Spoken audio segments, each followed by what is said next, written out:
Assalamualaikum warahmatullahi wabarakatuh. Bagaimana kabarnya kalian semua? Semoga selalu baik dan selalu sehat. Nah, di sini kita balik lagi di mata pelajaran Food and Beverage Service dan kita akan membahas mengenai pengetahuan makan dan minum. Tujuan pembelajarannya adalah agar siswa mengetahui tentang makanan dan minuman. Makanan. Makanan adalah zat yang dikonsumsi untuk memberikan dukungan nutrisi bagi tubuh. Nah, jadi makanan ini mengandung nutrisi di mana ini sangat-sangat berguna untuk tubuh agar tubuh ini dapat menjalankan aktivitas dan pekerjaan kalian. Kemudian di dalam sebuah restoran maupun di hotel, adapun cara menyajikan makanan itu ada urutannya. Yang pertama adalah appetizer, yang kedua sup, kemudian hidangan ketiga adalah main course, dan yang terakhir adalah dessert.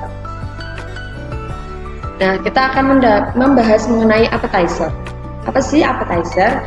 Appetizer adalah makanan pembuka di mana fungsinya adalah untuk membangkitkan selera makan. Jadi rasanya itu berupa asam maupun gurih. Nah, di sini appetizer disajikan sebanyak 75 sampai 100 gram. Kemudian appetizer itu dibagi menjadi dua, yaitu appetizer cold atau dingin dan appetizer hot. Nah, untuk appetizer cold disajikan dalam suhu 10 hingga 15 derajat Celcius. Contohnya adalah Balatin, pate, dan tersine. Kemudian ada appetizer hot yang disajikan dalam suhu 60 derajat Celcius. Contohnya adalah Balatin dan kanape. Kemudian kita masuk ke sup. Nah, sup ini adalah makanan yang berkuah. Porsi sup dalam sajian pesta itu biasanya 150 hingga 200 cc. Tapi kalau porsi biasa untuk makanan sehari-hari itu adalah 250 cc. Sedangkan sup apabila disajikan dalam suatu jamuan makan ada dessertnya, sup sebagai main course, namun di akhir ada dessertnya, maka sup disajikan dalam jumlah 500 cc. Sedangkan sup sebagai main course tanpa dessert adalah 750 cc. Kemudian sup juga disajikan dalam suhu 60 derajat Celcius. Sup ini dibagi menjadi 3 macam. Yang pertama adalah thick soup atau sup kental, kemudian thin soup atau sup cair gitu ya, tidak kental. Kemudian ada clear soup, bening.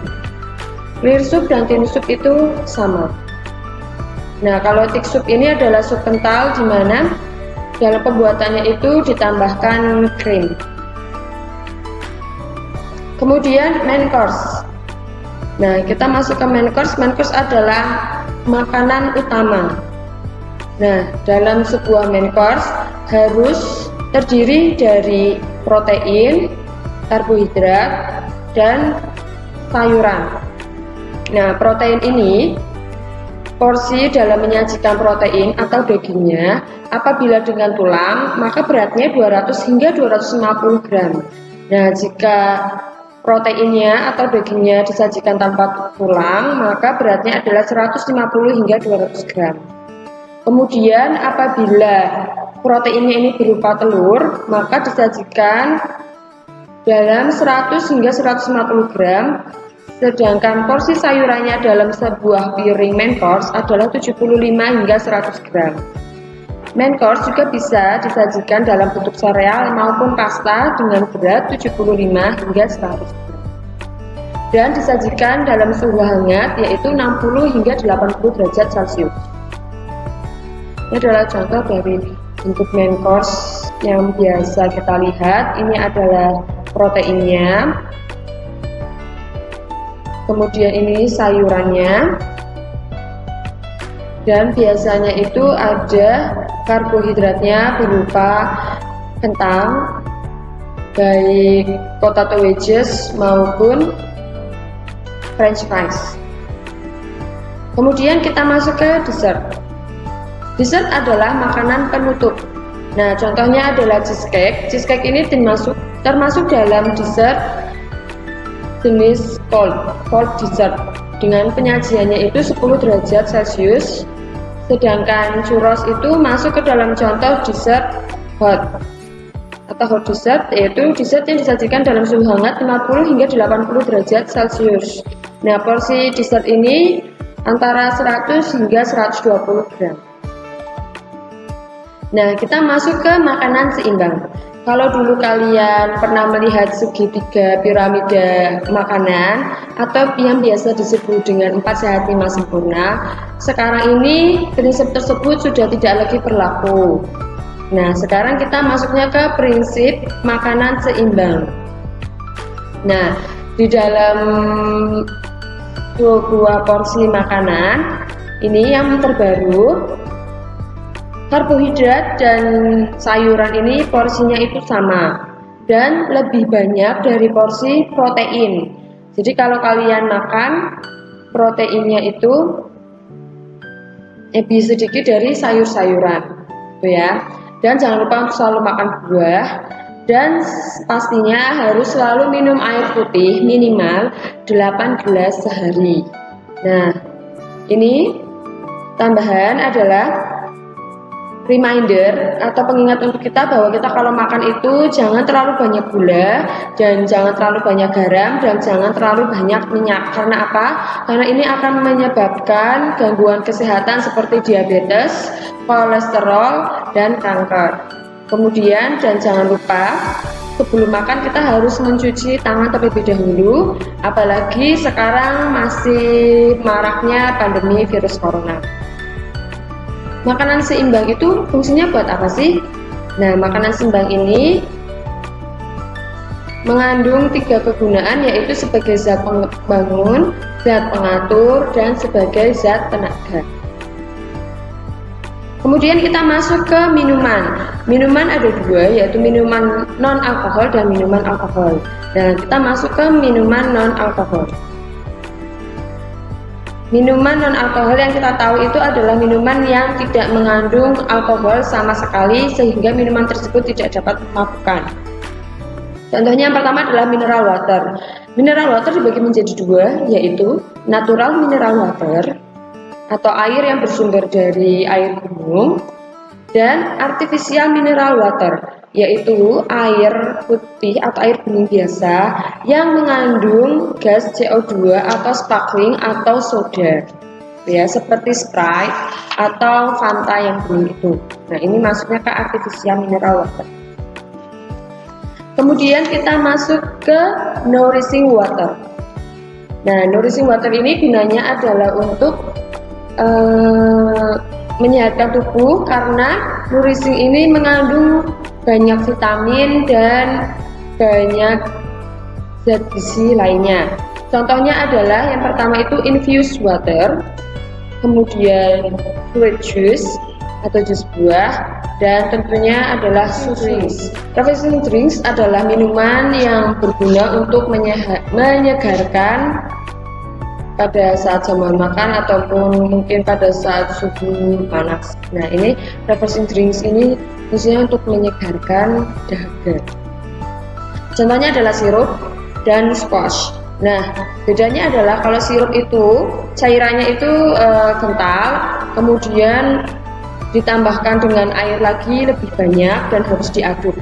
Kalau squash itu teksturnya itu lebih cair dan menambahkan airnya itu sedikit saja, kemudian tidak perlu diaduk, tidak apa-apa.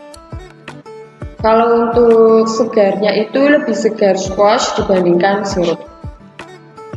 Kemudian ada stimulan drinks, adalah minuman yang berfungsi untuk menyehatkan badan.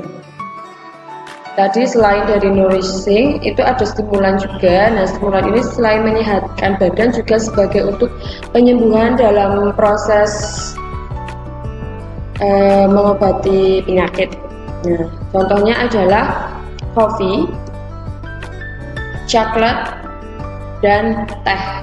Nah, di sini kopi sangat banyak sekali macam-macamnya, ada arabica, espresso, atau americano, atau Torabika itu merek ya.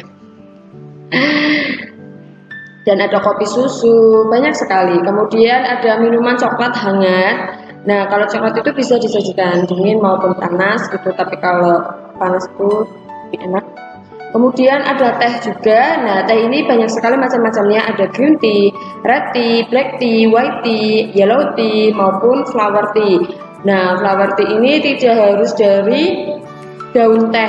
Jadi bisa dari bunga chamomile maupun bunga rose gitu ya. Dan ditambah aroma-aroma melati. Kemudian kita masuk ke minuman alkohol. Nah, minuman alkohol ini kita masuk ke jenis fermentation alcohol drink. Contohnya adalah wine. Nah, wine ini sangat banyak sekali macam-macamnya. Yang pertama ada aromatized wine, kemudian ada natural wine, ada fortified wine, dan ada sparkling wine. Nah, kadar alkohol dalam wine itu 8 hingga 14%. Masih jenis fermentation alcohol drink, tadi kita membahas wine. Kemudian ada jenis lainnya yaitu bir dengan kadar alkohol 6%. Kemudian sake dengan kadar alkohol 18 hingga 20%. Dan arak dengan kadar alkohol 50 hingga 70%.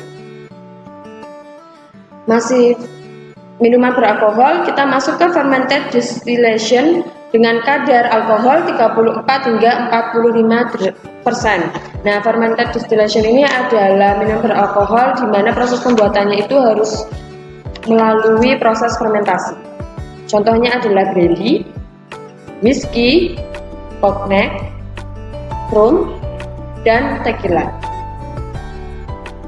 Nah, minuman fermented distillation ini biasa disajikan setelah makan selesai. Setelah jamuan makan selesai, kita akan disuguhi oleh fermented distillation drink. Nah, termil, minuman atau biasa disebut dengan minuman digestif, yaitu minuman after meal. Kemudian kita masuk ke distillation of compounds, yaitu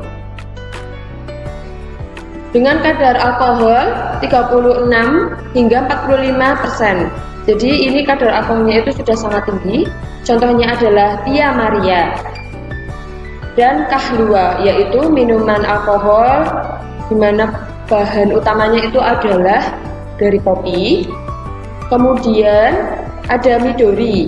Nah, ini adalah minuman alkohol yang bahan utamanya itu dari sari melon. Kemudian ada krim de kakao dengan bahan utamanya itu dari coklat. Kemudian ada krim de menthe dengan sari daun mint, orange curacao, Cointreau, dan triple sec. Ini adalah minuman alkohol dengan bahan utama dari sari buah jeruk. Kemudian ada de viet dan de vanille, yaitu sari vanila. Nah, semuanya ini adalah minuman alkohol dengan rasa dari buah-buahan dan kadar alkoholnya itu sangat tinggi, 36 sampai 45%. Tapi ini minuman alkohol itu berasa buah-buahan. Ada kopi, melon, coklat, mint, jeruk, dan vanila. Kemudian, bagaimana cara menyajikan minuman alkohol? Nah, minuman alkohol dapat disajikan sebelum jamuan makan dimulai atau aperitif. Minuman alkohol yang disajikan sebelum jamuan makan dimulai. Contohnya adalah wine, cocktail, dan sherry maupun cork. Nah, kemudian ada wine. Nah, wine ini tadi selain aperitif, wine juga bisa disajikan sebagai pengiring hidangan. Wine ini dibagi menjadi 3, yaitu ada white wine, red wine, dan rose wine. Untuk white wine dan rose wine disajikan dalam suhu 7 hingga 10 derajat Celcius, sedangkan red wine disajikan dalam suhu 18 derajat Celcius. Kemudian ada cocktail. Nah, cocktail ini biasanya itu disajikan setelah makan selesai maupun pada sebuah pesta koktail tersendiri. Jadi ada jamuan makan khusus koktail sendiri gitu untuk bersantai dan sambil menikmati dansa. Begitu materi pada pengetahuan makan dan minuman. Jangan lupa untuk selalu mengerjakan tugasnya di Google Classroom, dan silahkan jika ada pertanyaan, bertanyalah di kolom komentar atau di Google Classroom. Terima kasih, selamat belajar. Wassalamualaikum warahmatullahi wabarakatuh.